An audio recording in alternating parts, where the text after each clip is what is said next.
अरे वो देखो, मानव भैया आ गए। मानव भैया? ये तो वही है ना जो बड़ा आदमी बनने शहर गए थे कई साल पहले। हाँ, चलो चलकर देखते हैं कि ये वापस क्यों आए हैं। जब वो दोनों मानव के पास जाते हैं तो उसकी हालत बहुत ही खराब होती है। अरे मानव भाई, तुम तो शहर बड़े आदमी बनने गए थे ना, फिर आपका ये हाल? अभी ये सब वक्त नहीं है भाई कुछ भी बताने का। हम शहर से 300 किलोमीटर पैदल चलकर आए हैं और हम सब कई दिनों से भूखे हैं। अगर हो सके तो हमें राशन पानी कुछ दिन के लिए उधार दे दो भैया। तुम अपने घर जाओ और आराम करो मानव भाई। और रही खाने की बात, तो मैं गांव के मुखिया को बोल देता हूँ, वो कुछ दिनों का राशन पानी तुम्हारे घर भिजवा देंगे। आपका बहुत बहुत शुक्रिया किशोर भाई। मुखिया उनके घर 1 महीने का राशन पानी भिजवा देता है। सुनिए जी, आखिर कब तक हम इन गांव वालों से छुपा कर रखेंगे कि हम शहर से भागकर क्यों आए हैं? तो हम इन गांव वालों से क्या कहते कि शहर में रहकर हम पर इतना कर्जा हो गया और वो चुका न पाने की वजह से हम गांव वापस आए हैं। फिर तो ये हमें जो राशन पानी मिला है वो भी नहीं मिलता। ये तो आप ठीक कह रहे हैं जी। देखो रमा, जो किस्मत में लिखा है उसे कोई नहीं टाल सकता। चलो आप सो जाओ, रात बहुत हो गई है। मैं कल ही मुखिया से मिलकर काम की कोई बात करता हूँ। अगले दिन मानव मुखिया से मिलता है और अपने बेरोजगार होने की समस्या बताता है।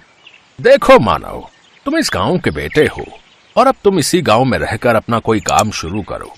आपने बिल्कुल सही कहा मुखिया जी। वैसे मैं शहर में सारा दिन ऑटो रिक्शा चलाता था और शाम को रमा और मैं पानी पूरी का ठेला लगाते थे। तो मैं सोच रहा हूँ कि क्यों ना मैं इस गांव में भी पानी पूरी बनाकर बेचूं। हाँ, ये तो बहुत ही अच्छा ख्याल है। वैसे भी अपने गांव में एक भी पानी पूरी वाला नहीं है। अपना खेत गिरवी रखकर मानव और रमा ने पानी पूरी का ठेला खोल लिया। वो ठेला लगाकर बैठे थे, तभी वहाँ उसका बचपन का दोस्त विनोद आ गया, जो कि एक गांव से दूसरे गांव तक ऑटो चलाता था। अरे वाह, आज मेरा दोस्त नए काम की शुरुआत कर रहा है। लेकिन तेरे चेहरे पर इतनी उदासी क्यों है? क्या बताऊं यार, ठेला लगाए पूरे 2 घंटे हो गए लेकिन अभी भी एक भी बोनी नहीं हुई।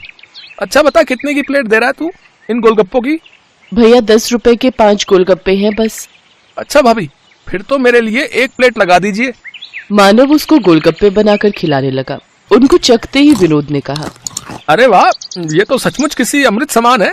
कुछ ही दिनों में उनका पानी पूरी का काम बहुत अच्छे से चलने लगता है। एक दिन मुखिया जी उसके ठेले पर आते हैं। मानव, मैं तुमसे एक बात कहना चाहता हूँ। जी कहिए मुखिया जी। मानव, तुम्हारी पानी पूरी आसपास के गांव में भी बहुत प्रसिद्ध है। मैं चाहता हूँ कि तुम ढेर सारी पानी पूरी बनाओ और गांव के और आसपास के गांव वालों को भी ये पानी पूरी खिलाओ और आने वाले चुनाव में मेरे नाम का प्रचार करो। क्यों नहीं मुखिया जी, आपने मेरी मदद उस वक्त की थी जब मैं खाली हाथ इस गांव से लौटा था, तो भला मैं आपको इनकार कैसे कर सकता हूँ। मैं आपकी मदद जरूर करूंगा। बहुत बहुत धन्यवाद मानव बेटा। अच्छा, अब मैं चलता हूँ। हैं? आपने हाँ तो कर दीजिए, लेकिन अब हम इतनी सारी पानी पूरी बनाएंगे कैसे? हमारे पास सामान के लिए इतने पैसे कहाँ से आएंगे? अब हमें अपने गिरवी रखे खेत को बेचना होगा। ये आप कैसी बातें कर रहे हैं जी? अगर अच्छी कमाई हो गई तो फिर हम उस कमाई से नया खेत ले लेंगे। लेकिन मैंने मुखिया को जुबान दी है और अब मैं अपनी बात से पीछे नहीं हट सकता। और इस तरह मानव ने अपनी जमीन भी बेच दी। क्या बकवास कर रहे हो मानव? आखिर हमारे बीच पैसों की बात कहाँ हुई थी? मजाक मत कीजिए मुखिया जी, मैंने अपना खेत भी बेच दिया है। ऐसे तो मैं बर्बाद हो जाऊंगा। चुपचाप जाता है या धक्के मारकर निकालूं यहाँ से? दुखी होकर मानव घर पहुँचता है और रमा को सारी बात बताता है। अब तो हम लोग भूखे मर जाएंगे जी, जो बचा खुचा था वो भी हमने बेच दिया। मानव और मुखिया के झगड़े का पता सारे गांव में लग जाता है और अब कोई भी मानव के ठेले पर पानी पूरी खाने नहीं आता। एक रोज विनोद मानव के घर आता है और कहता है, मानो मैं कुछ दिनों के लिए किसी काम से शहर जा रहा हूँ, तब तक मैं अपना ये ऑटो रिक्शा यहीं छोड़कर जा रहा हूँ। इस गांव में इकलौते तुम ही हो जो ऑटो चलाना जानते हो। जब तक मैं वापस नहीं आ जाता तुम इसे अपने ही पास रखो। अगर तुम्हें कोई परेशानी ना हो तो क्या मैं कुछ दिनों के लिए तुम्हारे इस ऑटो का इस्तेमाल कर सकता हूँ भैया? हाँ, क्यों नहीं। अरे ये भी कोई पूछने की बात है? इतना कहकर विनोद वहां से चला जाता है। सुनिए जी, मुखिया जी ने जो ढेर सारी पानी पूरी बनवाई थी, क्यों ना हम उन पानी पूरियों को ऑटो में ले जाकर आसपास के गांव में बेचें। मानव रमा के साथ मिलकर गांव-गांव घूमकर अपनी बनाई हुई पानी पूरी बेचने लगा। देखते ही देखते वो दोनों ऑटो रिक्शा पानी पूरी वाले नाम से फेमस हो गए। आज मैं बहुत खुश हूँ। हमेशा से कर्जे से भागते आया हूँ, लेकिन आज तो ऐसा लग रहा है मानो मैं दुनिया जीत चुका हूँ। कुछ दिन बाद विनोद एक नया ऑटो लेकर गांव पहुंचा। अरे वाह विनोद, नया ऑटो?